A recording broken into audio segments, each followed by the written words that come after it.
down coming up here, 3rd and 7, and the Indians want the ball back. 2 wideouts, or 3 splits for the Rice, and Smith on the keeper now, turns the corner, and he dives. He's close to the first down. Let's see where they spot it, but he stuck that ball out there and just dove for that flag stick. That was a nice play. They ran trips to the right, one back offense, and just took it on a quarterback strong run. He was able to pick up the first down. He has some blazing speed. First down at the 35, and he certainly demonstrated it there. The triple receivers, I guess they send him out, try to clear out that area to let him clear out the deep backs, and then he takes around the corner.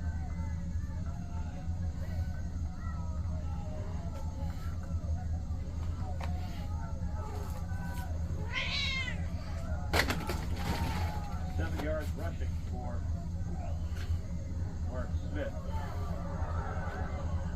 And flag down on the play. It was Dennis on the carry. Nice gainer there. Flag in the offensive backfield. That was a nice play. They ran the counter again. Unless you're watching the counter play every single play, sooner or later you're going to break it.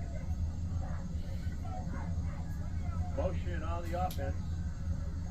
That'll bring it back inside the 30-yard line.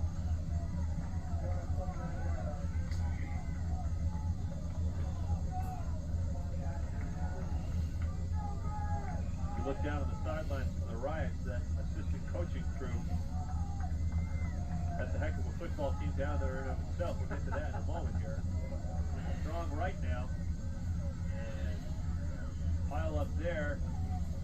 Loss of a yard, maybe only carried by Dennis, but Bob Lucey's staff. He has his brother Jim Lucey, of course, a player recently, as recently as last year at Orono, along with Steve Bell, who was the punter there, Eddie Jarris, a player at the University of Maine as well. Jimmy was a fine football player. He played for me during the mid-'80s. He had that wild gleam in his eye that every coach likes. And on the counter again, this is Dennis. Nice game there by John Dennis as he followed Scott Ishmael on the counter. Casey Garland also on the staff there, along with David Paul. Orono does have an exciting offense to watch, but you don't know who's going to get the ball. And coming up later, great matchup in the Big Ten, Michigan and Indiana. Michigan, of course, #1 earlier in the season. Tough game against Michigan State a few weeks back. 3rd down now. And this is Smith on the keeper. Tries to cut it back. He will be short of the first down, however, at the 42-yard line. Michigan State, like Orono Old Town. I bet they have heated booths over there. Yeah. Probably a little bigger, too. A little bigger. Don't want to be remiss in overlooking the Old Town coaching squad as well. Gary Spencer's been there for a long time out of Madison. Randy Hutchins, Chris Kempton, and T.J. Smart, who was quarterback on the team last year. Great coaching staff. Great system. Tellerady on the kick, and it'll be DeMont taking it at the 30, and he's going to cut it back to the wide side of the field. And a nice tackle there, and a flag down, 2 flags flying in. And number 12, Eddie Hall, with a nice open field tackle. Probably a clipping call. All right, couple of flags. That is the call. Neil Waterman makes the signal, and that'll push the Indians back even farther. You know, you mentioned their coaching staffs, and I think, you know, these are 2 premier football programs in the LTC for years. And a lot of it has to do with the fact that the longevity of the coaches, the administration and the people in the community make the coaching situation desirable. As a result, you have coaches staying a long time, lending continuity to the program, and they're able to develop a very sound program. I think if you look at the weaker programs, they have a high turnover of coaches. So Orono and Old Town have been very fortunate in, in keeping their coaching staff intact. And another thing that goes hand in hand with that is the development of the younger levels. I mean, Yeah, a lot of these kids in Orono grow up playing this system of football down at the 8th grade level and younger than that. That's true. Yep. By the time they get here, they have so much repetition with it. I mean, they know how to run the counter. They know how to run whatever other plays. They play sound, fundamental football. Wide splits again by the Riots. A lot of territory to cover. Nat Lord runs into David Best, Scott Ishmael, and Simon Baradko. Yeah, that was a nice defensive play. You know, one thing that has lent added continuity to the Old Town program is their AD, Bob Leahy. I mean, he's been there since they invented the wheel.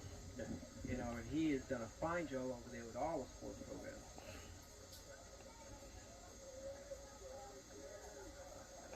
Jim Walsh now entering his 8th year there. In the playoffs virtually all of those seasons that he's been at the helm. And this is lowered again. No, it is Scott Blue, excuse me, number 45, The counter play. fullback. Both teams are using a counter effectively today. Both defenses really penetrate and go after the offensive people. And one way to slow that down, of course, is to run a counter. Chris Taylor splitting out wide to the left now as we have a 3rd and 6 at the 16. Keith Farrow in motion. Bossy flushed out of the pocket, takes it on his own now. That was a nice athletic move by Bossy. Last week he was laid up with a sprained ankle on crutches. But he appears to be quick enough and strong enough to do a good job today. 7:53 left to go in the ball game, and the Indians trail by 6.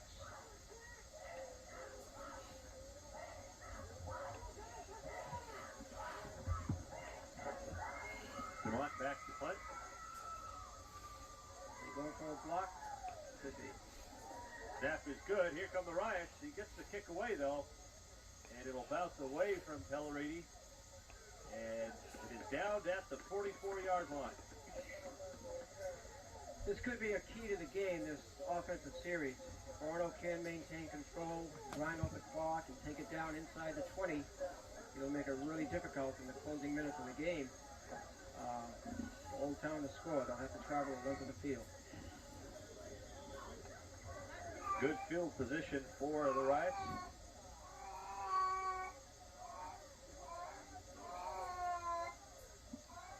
And they want to take time off that clock. Just keep pounding that ball 4 and 5 yards a clip. And it is Dennis on the carry. He spins across the 45 down to the 43-yard line. It was a counter again. A little difficult to run because they didn't make the blocks against the 6-man front that Old Town has put up there. Jimmy Walsh's defensive scheme of putting the 6-man up there has worked, I think, rather well. I mean, Orono hasn't been able to run away with this game. Even though they may have the yardage and the process of grinding it out. Up the middle it goes.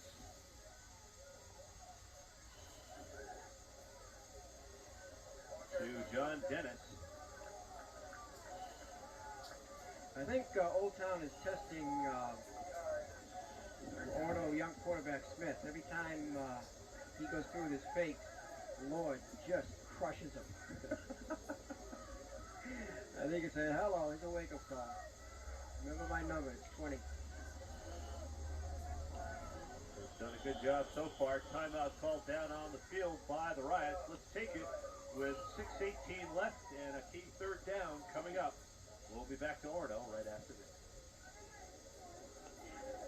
You know, I can't hear I can't hear myself. I can't hear Leo. I can barely hear you. All right, I can hear you. You're fine, huh? Okay. Well, no, I must have just some kind of loose connection up here or something. Okay, wait. What you just hit there, Todd? We don't have any Hit connections up here, do we? Okay. Yeah. We are back, and the Riots looking at a 3rd and 8. And the Indians need the ball back here. Certainly, this game has not been decided yet. Only a 6-point differential. Yeah, if the Riots pick up any ground at all, it's what Coach Lucy has planned for his 4th down call. This has been a very exciting and intense game. And I must say that the officials have kept this game under control. They've done a great job. Big 3rd down play. Counter again. And here is Dennis. And he is not going to get to the 1st down. Blaine DeMont on the stop. That was the call. And a big 4th down now. 4th and 2 at the 37-yard line. All the practices, all the scout sessions, everything comes down to a play. Execution. All right, 4th and 2. 5 minutes, 40 seconds left. One of those key plays you get in every ball game coming up here. Como gets the 1st down.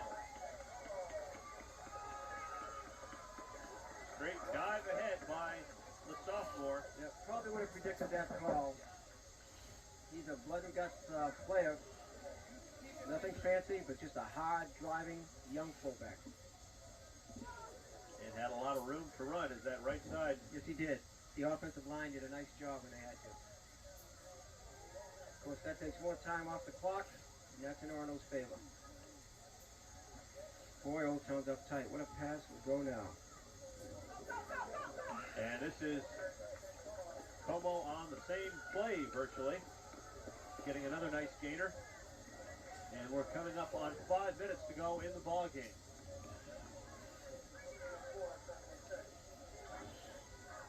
Second and 6, gain of 4. 48 yards rushing in the game for Como. All the backs must be fairly well balanced, I would think. And it is Mr. Como again. Number 35, that was a big-time hit. He put his shoulder into Ken Como and stopped him short. Of course, Kent was able to get some yardage. And Bob Lucy is doing some gyrations on the sideline there. Wants to pump his team up here. Time to get the nets out. He was, of course, a great linebacker for the University of Maine, leading tackler a couple of seasons up there. His father, of course, the dean up there, played at Michigan State. All of those have tremendous intensity. Big 3rd down here. Campbell on the carry. It looks like he has it. Yes, he has. I believe he does. Sundance Campbell keeps those sticks moving. And we're down to 4 minutes to go in the ball game. Campbell's just a quiet back. Has a role to play, does his job very well. As most of them, they all know what they're supposed to do. And timeout down on the field. Let's take it. 4 minutes to go, and the Indians want the ball back. We're coming right back. Oh, man. Oh, my nose. No, I'm okay. It mysteriously came back. Stuck his finger out in the air.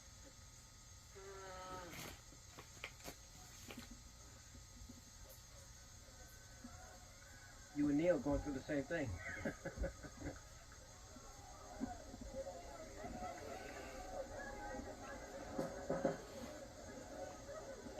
We're back, and the Riots are keeping those chains moving with that punishing ground game. Old Town is looking for, well, they're looking to stop the drive, first of all. Short of that, stripping the ball. Any kind of miscalculation by the Riots to any mistake get the ball back. Certainly, Riots are thinking the opposite. Hold on as long as possible, grind it out.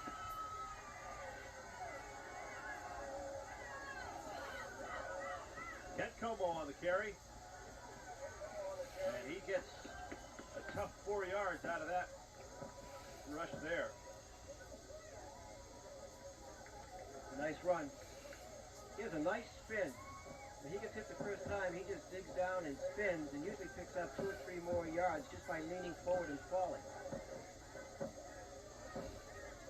Clock is running. Orono has stayed with that ground game. And this is Smith on the keeper, and he is nailed by Nat Lord in the backfield. Looked like a little miscommunication on that play. I think so. Lord and Smith have met each other all afternoon. They danced and sung and held hands. And for the most part, Smith has been on the ground. Nat Lord at 199 pounds sure packs a wallet. Mark Smith, 155-pounder.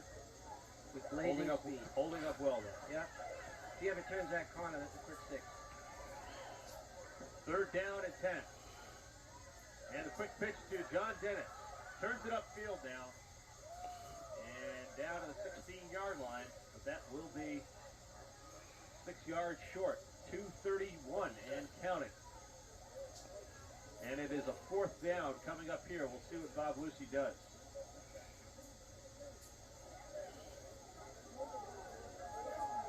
And they're taking their time getting the play in here. Coming up on 2 minutes.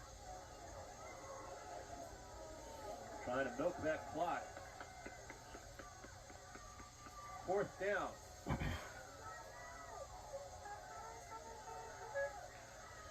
Como.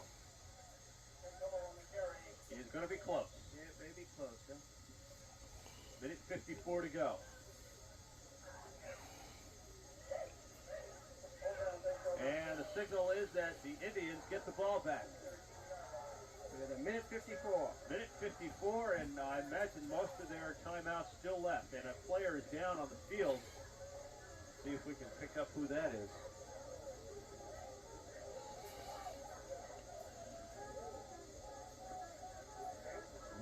Is it Nat Lord? Hard to tell from here. No, I think Lord's okay. I think he's closing the house.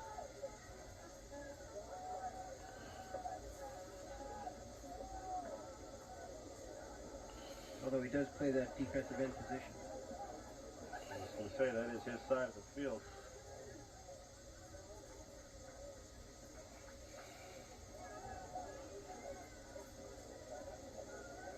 The Indians have about 89, well, call it 88 yards to go. And a minute 54 to do it in.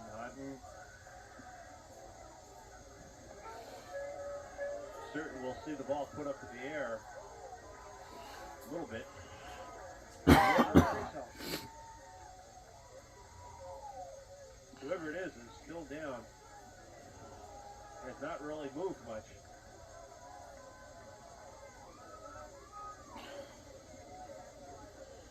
Jim Walsh out there now with some of his coaching staff.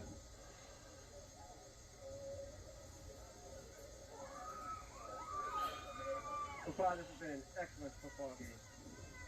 Well played, even with all the mistakes that you have in high school football. The intensity and the emotion is there, and it's a very close game. 12-6 with a minute 54 to go. Well, I haven't checked the records myself, but I imagine in this series there really haven't been too many blowouts just because of the intensity of the rivalry. Yeah, no, and usually upsets have been the past history. Number 82 for Old Town is Aaron King, who is down there being helped off the field.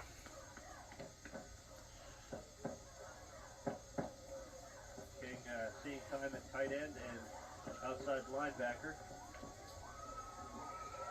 Well, probably this is going to be a major test for Orono's defensive secondary. Coach Walsh may run a running play to get some breathing room. I have to believe he's going to put that J in the air.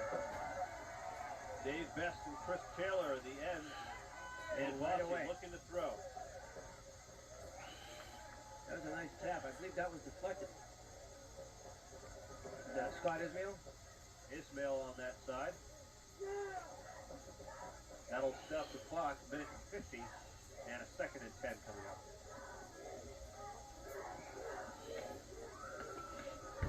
Chris Taylor split out wide left.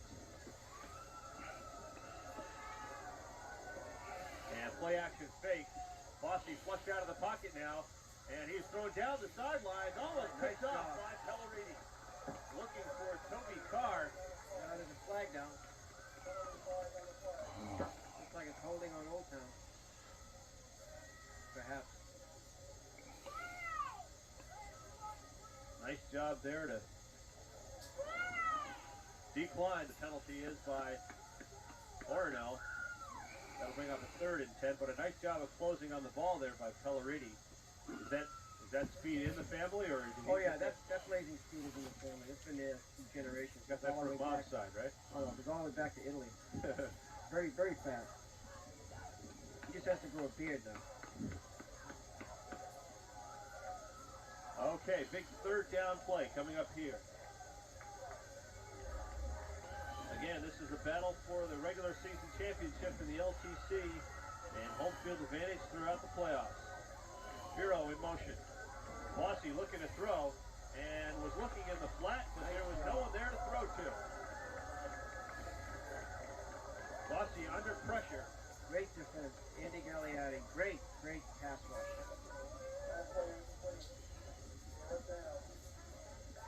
That'll bring up a 4th down. Minute and 39 left. And a timeout called by the Indians.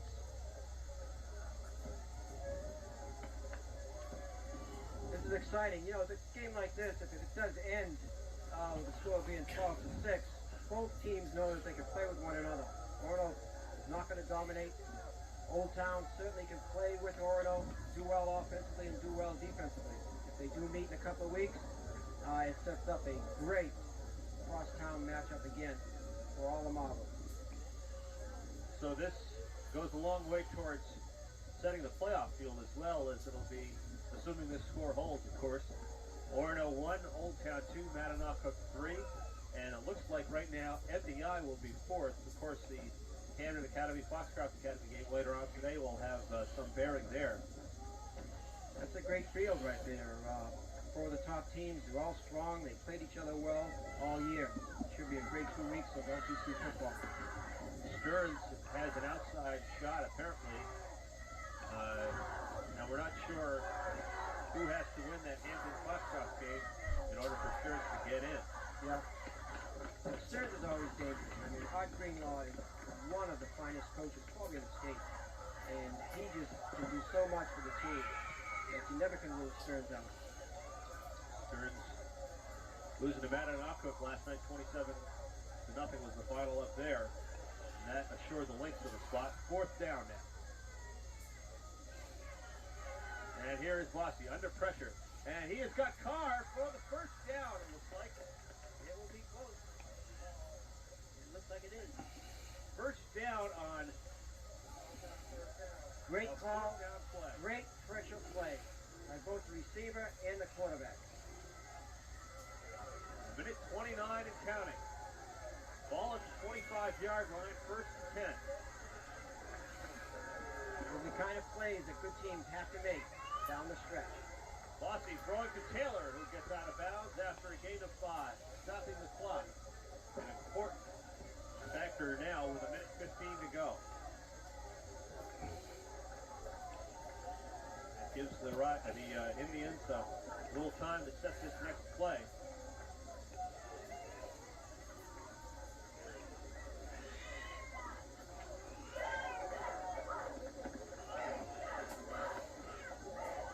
Closing minutes of the game.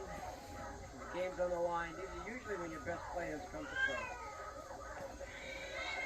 Bossy 3 for 7 in the passing department.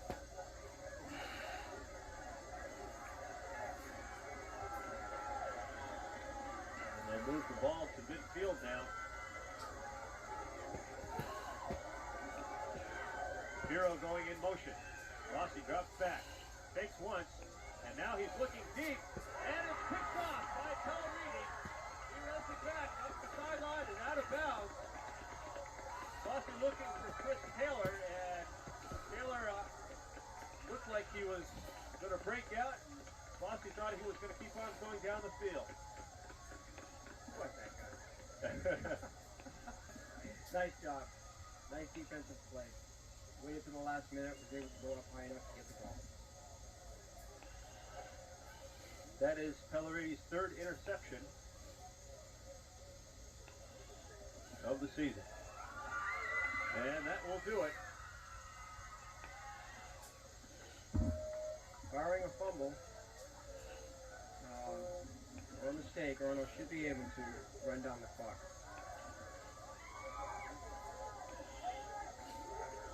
Smith puts a knee down. And it is 1 minute and counting now. Jimmy Walsh calling for a timeout.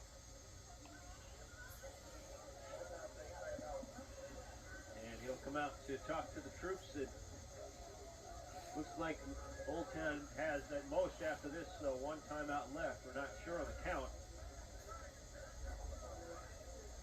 And we will, of course, have the playoffs for you next week in the LTC. We'll announce the teams as the week goes along.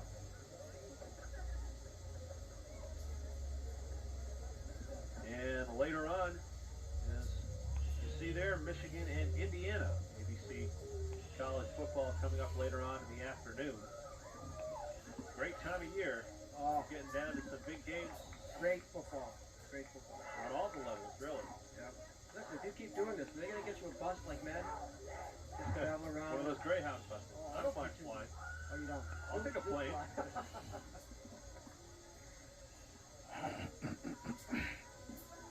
Look at the bus of Dennis Kaya. He needs a bus to move around. His entourage. Yeah, he likes to travel in company. Okay, second down now. 53 seconds to go. And Smith puts the knee down again. 48 seconds is counting, and Old Town cannot stop the clock. We have what, third down? One more play should do it. You know, Coach Walsh has to be pleased with the way the Old Town Indians played. And the same with Coach Lucy. Two very good teams have played a hard game of football today. Jim Wells saying that this game was important, certainly a momentum builder, but if you lose it, I mean, you're still in and you still have a home game next week. Right. So not as important, certainly, as it could be. Right. And perhaps a preview of a game we will see for the LTC Championship. Of course, Matt and Offhook and beyond, perhaps Stearns have a lot to say about that. But we could see these two teams going at it again. If we do, it'll be on this field. 5 seconds to go in the game now. The Riots start celebrating. They are the regular season LTC champs with a 12-6 win over the Old Town Indians. And the celebration begins. Another great chapter to this storied rivalry. And the Riots come out on top this time. Let's take a break here as the two coaches shake hands at midfield. And we'll be coming back right after this.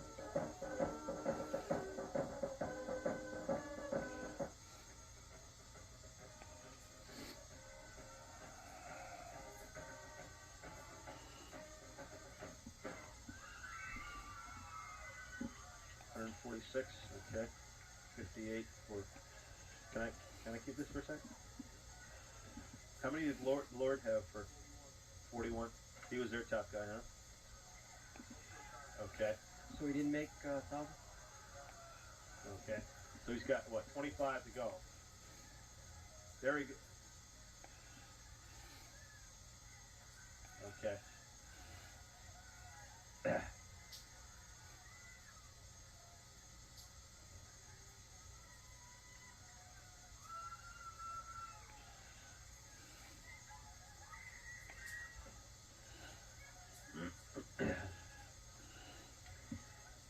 Now it's a one-game season. We are back, and the Riots are celebrating and talking over this win as they go to 9-0. The big star of the game for Orono, John Dennis, with 146 yards rushing and that big 52-yard touchdown run. Ken Conwell, the other touchdown, he had 58 yards rushing. Matt Lord for Old Town with 41 yards on the ground, and that leaves him 25 shy of the 1,000 mark. Of course, he has at least another game to play, depending on the playoff progression by the Old Town Indians. And there you have it, a happy bunch of Riots down on the field. And Leo, Orono got it done here today as we expected they would, and certainly showed why they're the team to beat here. I think so, and they've earned it. I congratulate Bob Lucy and his coaching staff, the entire Orono organization, of going undefeated. They worked very hard. They beat back all of the competition, and they're the #1 team in the LTC. Now it's a one-game season. Everything is behind you. It's not what you did in the past, it's what you do today. Fortunately, for the Orono Red Riots and the Orono community, they'll have the home field advantage as long as they keep winning. Certainly, Coach Walsh is going to figure into that picture. He has a fine football team. He does a great job coaching. And I just feel that it's exciting high school football. Okay, we have Bob Lucy setting up down on the sidelines here, and got him with the headphones and the microphone on. And Bob, first of all, congratulations. Your team fell behind early on that halfback option pass, but they really responded with John Dennis's run there. Well, they really did. They didn't give up. They played hard all day. It was a great football game, and Old Town played a great game. And you know, we feel real happy and real fortunate to be coming out on top today. Of course, you like to take the momentum from this game into the playoffs, but how important is this game, considering the fact that you really had home field advantage sewn up? Can you take a lot out of this game to pump the kids up for the postseason? Well, I think we definitely can. We talked to the kids after the game and told them, hey, right now it's 0-0, and we get into it next week, and we've got to be playing with the same intensity, and we got to put this one behind us next week and just get after it. And Old Town certainly gave you a lot of trouble out here today. Was this your toughest test of the year, do you think? Well, I think it was unquestionably one of our very toughest tests. You know, they got on the board early, and you know, their kids played a great game. I was really pleased with the way our kids responded. We came back, we got a touchdown right away, and we really got some energy off that, and I thought we really started to play good football after that. And then on the kickoff to start the second half, you got the ball right back. That had to be a big moment. It was really key to this game. No question about it. We've talked about the third quarter needing to be our quarter all season long, and our kids came out, they made the break, and then they capitalized and did what they had to with it. All right, well, listen, congratulations, and I'm sure we'll see you down the road here a little bit. Thanks a lot, Ron. All right, thanks, Bob. And let's wrap things up here as